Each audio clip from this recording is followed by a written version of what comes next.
tea or a Time Lord. This is water.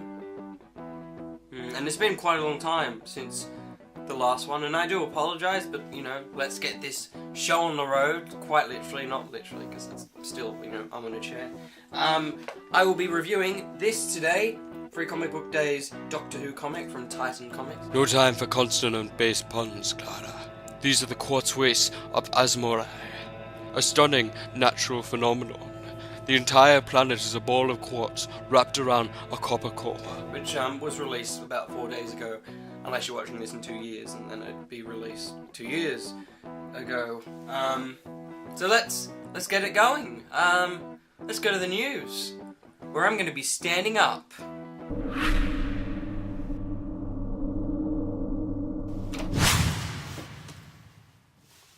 There was Spider-Man falling from the roof. Doctor Who won the BAFTA for the best special, visual and graphic effects for 2015. The award goes to Milk VFX, Real SFX and BBC Wales VFX for their work on the 2014 Doctor Who Series 8 and Last Christmas episodes. BBC Worldwide have also signed a deal to bring Doctor Who, like the first 8 seasons, to India. And it'll be on the FX channel. My leader Argo, GM of BBC Worldwide in India, said, "This partnership marked a milestone for us. It will be the first time Whovians in India will be able to participate in the global Doctor Who phenomenon." And series 1 to 8 will be airing on the FX channel in India from the 15th of May. Speaking of global news, there's also news from North America. BBC Worldwide in North America has announced that the Symphonic Spectacular will be hitting the US of A. I don't know what that was. The Doctor Who Symphonic Spectacular will be coming to New York this year, with Michelle Gomez, who played Missy, hosting. Tickets will go on general sale via the venue, box office and website down below at 10 AM on Friday, May 8, 2015. And also, back to the normal main series of Doctor Who, the BBC have announced and revealed some images from episodes 5 and 6, assumedly. It's part of Block 3, which we've sort of assumed is episodes 5 and 6. These are the monsters. They look quite interesting. There's no actual further details on them.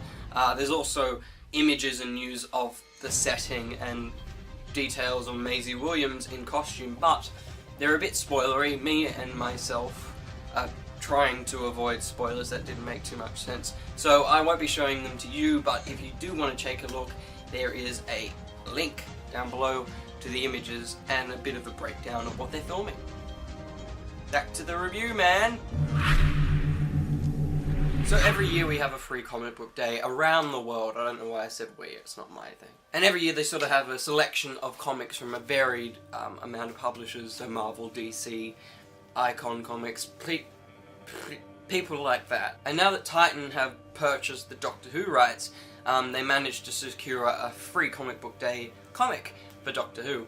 And this is it. All 3 Doctors in one comic. Not together, but there are 3 separate stories. Each story is very unique. They're all very short. There isn't too much plot to them. Obviously there's a lot of plot holes and just random things sort of happen. But it's more of a taster of the sort of art style, story and direction that the Titan comics usually give you. The 12th Doctor stars in a comic called The Body Electric, which it's an interesting comic. It's probably the one with the best art style out of the 3 comics, and it plays around with time, starting the comic with the end of the comic, which is something they usually do with Doctor Who by having the pre-title sequence, you know, a part of the episode later on. In terms of story, I think it's quite jumpy, but I do think it has the best story of the 3. It's got the right amount of mystery and excitement that Doctor Who has. It's got the right sort of darkness that Peter Capaldi's stories seem to have, with deaths happening without too much of a repercussion, which sounds bad, but that's how they want to play Capaldi's series. But I do feel like they're advancing that anyway. And also it's sort of got the right idea because it places Clara as the main protagonist, which I don't like, but it does keep it true to the way that the stories are structured of late. The 11th Doctor stars in one called Give Free or Die, which is quite an ironic one because it's about an alien who has all these free comics and free audiobooks about this alien story, and obviously it's Free Comic Book Day, so it's quite a good sort of, it's a meta comic, I believe that's what they call it, meta. It definitely feels like an 11th Doctor story because it has that sort of whimsical impossibility that the 11th Doctor had in his run, and it's written well for the 11th Doctor. It contains characters that are from his comic run, so people who aren't familiar with his run currently might be a bit confused of his three companions, but there is a little section that explains each of the characters, so you won't be too lost. And also, it's only a taster for the comics, so hopefully it will make you willing to want to learn more about these characters. I haven't sort of enjoyed the art style of the 11th Doctor's comics yet. They always seem to draw Matt Smith more alien than he actually looks, with the strange facial structure that is just overly just elongated and just quite strange. But the story is great. The art style you can look past because it is sort of a artistic choice to do it, how they do it, and it works in some weird shape and form. And then the 10th Doctor stars in one called The Laundry Room of Doom, and his main companion, well, I would have just explained that 11 and 10 don't have their companions from the series. It's set in between stories, that's what's sort of going on. So he has a companion which originally worked at a laundromat, and that's how he came to know her. And so in this one they've gone somewhere, it's really muddy, so they come back into the TARDIS and they want to change their clothes and get nicer clothes. So we get to have a nice in-depth look at the inside of what the TARDIS might have looked like in the 10th Doctor's era, and it's well drawn, it's well styled, it's great, it's quite an interesting story, and it's got a funny little twist on it. They're very simple stories, all three of them, and so you can't really dissect them in the way you would a full comic, because usually they have about a three-issue run to complete a story, whereas here you've only got about six pages. So the 10th Doctor's one is also a clever little short. Overall, I think it's a good taster for what's to come in the comics, and it also gives us a big news story, that the fact that all three of the Doctors here are going to join together for a 5-issue run, which will be very interesting to see how they portray the different Doctors, and who will be writing them is... That's not what I meant to say, because I was going to say it'd be interesting to know who will be writing them, but I know who is writing them. Paul Cornell, who's written a few books and Doctor Who related things, so that will be interesting, as you can see here. So, if you can find it on eBay, as most stores won't be having these free comic books now, definitely pick it up if you want to learn more about and sort of get a taster of the issues of the comic books that exist. It's definitely a good taster for that, and for free when it came out, it was very well aimed and targeted. Pick that up if you can manage to find it, which you might not be able to, but that's sort of a breakdown of what Titan comics sort of feel like, in a simplistic form. So, that's this comic.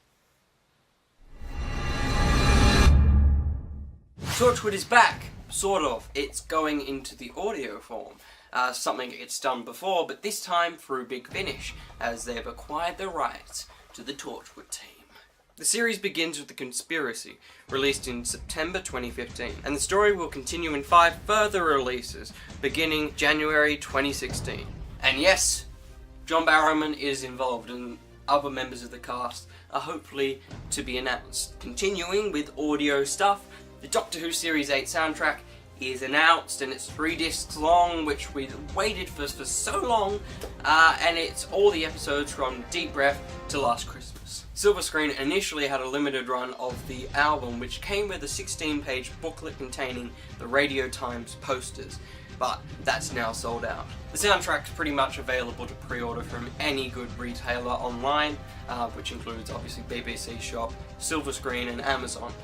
Now, moving away from music and audio and stuff, Fan Expo are continuing their sort of tradition of exclusive Titan Doctor Who figures. As you can see from these terribly low-res images, but that's all that I could manage. They're going to be having the 11th Doctor from the Lodger, where he was a shopkeeper with a badge. It says my name on it, in case I forget. And also the 10th Doctor from the Lazarus Experiment. As you can see, his bow tie is undone, like in that episode, for a fractional amount of time.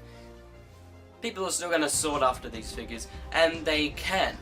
They'll be at the Fan Expo events over the course of this year, and also eventually, hopefully, will move to Forbidden Planet's online store and as well as in-store. They eventually do. It takes a long time, but it'll happen. Until then, you can buy them for a stupid amount of money on eBay. Because you will. Well, that's it. A brand new episode. You can thank me later. I will just apologise in advance for the irregularity of these episodes, as they're sort of done when I have the time. When the series returns, I will try and do a weekly, if not fortweekly, but bi-weekly? Is that? No. By month, no. Two a month, at least, when the series returns, because it's very difficult to review things when nothing is being released. But when the episodes are out, obviously, there'll be content that I can review for you. But until then, until the next one, thank you. Next episode, I'll probably review something, but I have no idea what I will be reviewing. But I will be reviewing something, and also the latest news. So thank you for watching, I hope you enjoyed, and I will see you next time.